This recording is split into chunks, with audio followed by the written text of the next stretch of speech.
at 25 miles per hour, travels a distance of 36.6 feet per second. We know that. Yeah. We have that calculated, and so we use that as our calculations. It's basically the same thing. We have like we talking about markings, and we talking about we have something called a 2-second warning.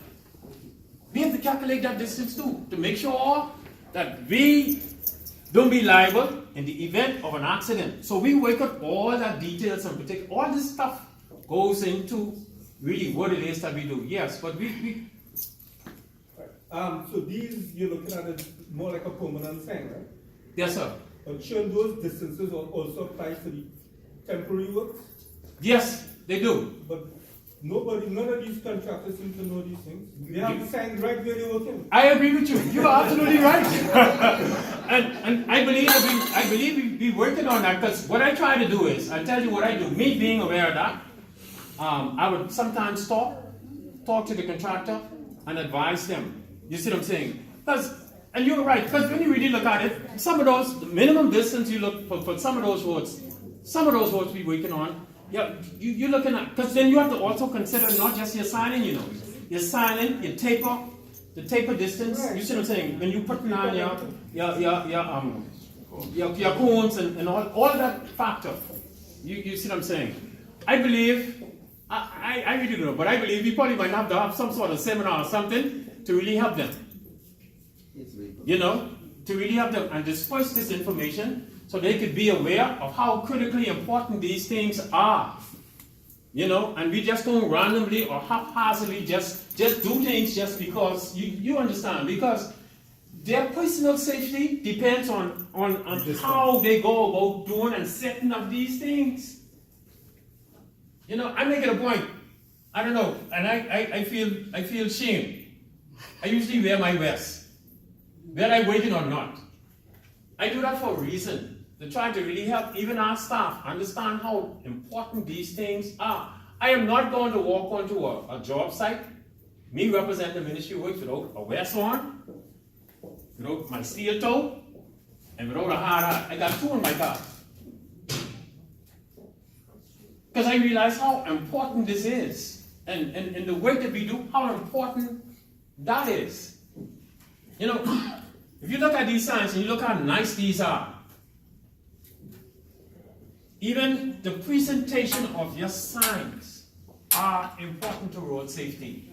It can't be all marked up, all scratched up, and all ding up, and all. No, that gotta be right. This road, you miss it.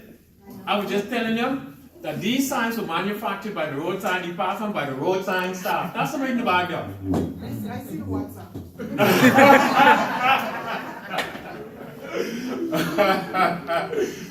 Yeah, but what we do is so important, very important, and we can't take what we do for granted and then take it lightly or just do it. You understand? And like I say, everything that we do, there's a reason for everything that we do. If you look at the table, and recently we've been introducing the general public to what some people are calling cat eyes. Cat eyes really is the brand, but the reflective pavement markers we've been using. The white means something. Yellow means something. Green means something. And some of us just recently found out what the green means. Blue means something. We haven't really introduced the blue yet, but we will introduce the blue for emergency service vehicles. Especially where you see those fire hydrants, we're going to mark them. Because recently we've been having a lot of fires. Where there's a fire hydrant, we want to put this right in the middle of the road so that these emergency service vehicle traveling, they know where the fire hydrant is. You see what I'm saying? Well in advance. We're going to post these too. We haven't done it yet, but we're in the process of doing that. Red and white. You all would have seen these downtown Bay Street on one-way roads. What happened is, what's so interesting about it is your direction of travel as a driver, they're white, because we have our white center line. But then, when you go against the direction of travel, you will see red, telling you you're going the wrong way. That's what it means. So you go downtown Bay Street, and you go in one direction, you see all white. And then when you look behind, you see all red. That's indicating you're going the wrong way. Don't go that way. So, these were not haphazardly put on the table either, because these are signs. These are also signs. And then we have our red. I'll tell you something interesting about the red and the yellow. These will be used for prohibitory markings. Prohibitory markings are edge lines or lines that you don't want you to cross. So when you see the red, and these are normally placed on certain instances. And we haven't really introduced, we've done it, you would have seen it on highways. You notice on highways, one side red, next side yellow, especially the inside median on a one, but that's a one-way, it's still one-way traffic. You understand? I think what we probably might need to do, I'm talking to my engineers, don't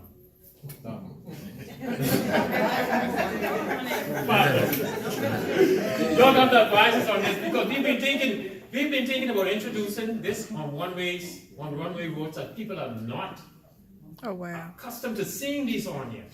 But I have to take advisement from them.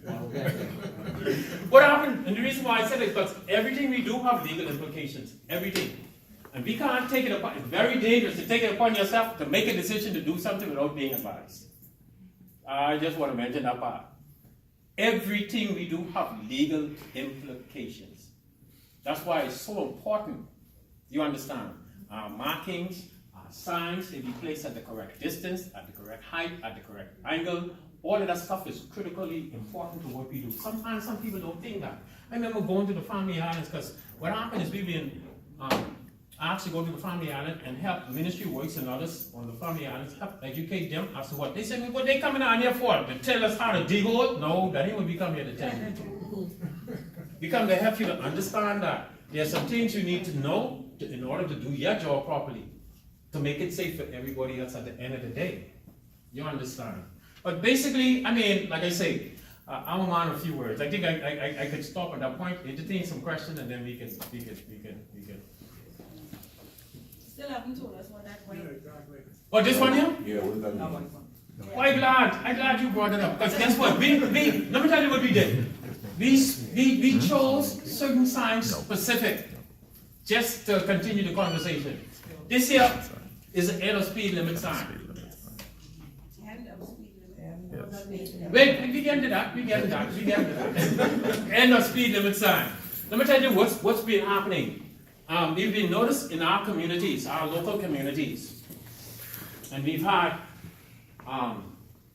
instances of fatalities, and we shouldn't really look at it. Ministry Works is trying to devise what we call safety zones in some of our communities. We had an incident that happened out on the Western Road, whereby I think they had, two fatalities?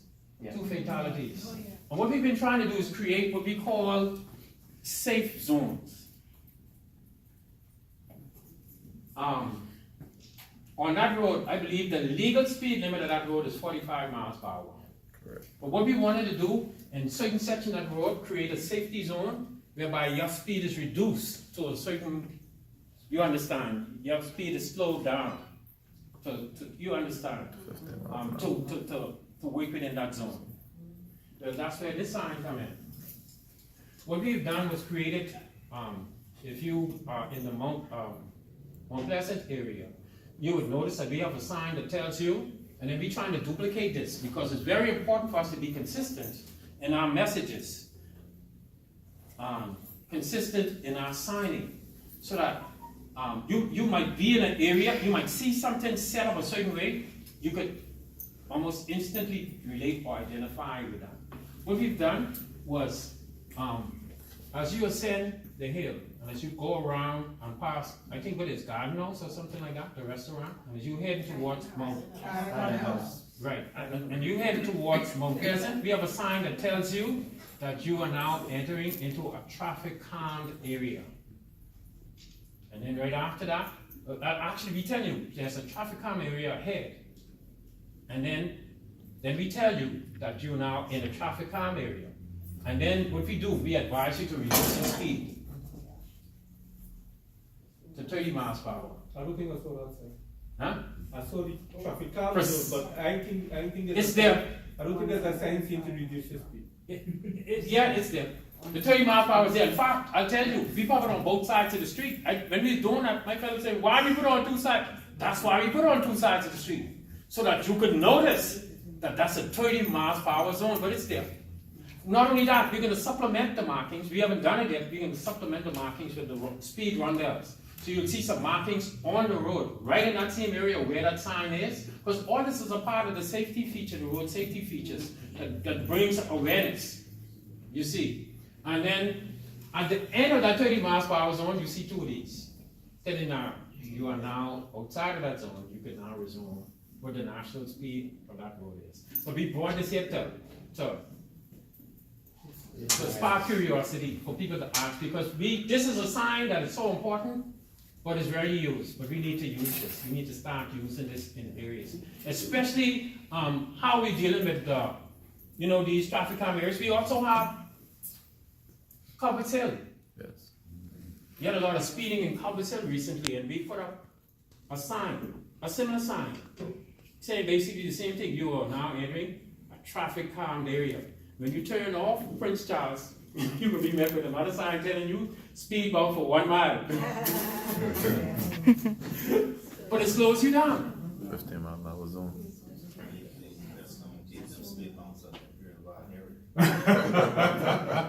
Any other questions? Yeah. Hold on, wait a second. Scott in there. Okay, fine. Yeah, you were dealing with street signs here, but in terms of road marking, I have an issue with a lot of the roads don't have a stop sign. When you come from a minor to a major road, you should supposed to have a white line on the road indicating you have to stop. Stop. Before you reach junction before, right? Uh-huh. But the position, and some roads have it. Most of the roads don't. But the position of that white line is right to the edge of the major road instead of a few feet ahead. Let me show you. I understand what you're saying. But man, I feel like that ain't really doing me. I understand your point. For us, there are a couple of things that we are required to do. The same line here would be considered the edge of our road, or what we call transverse.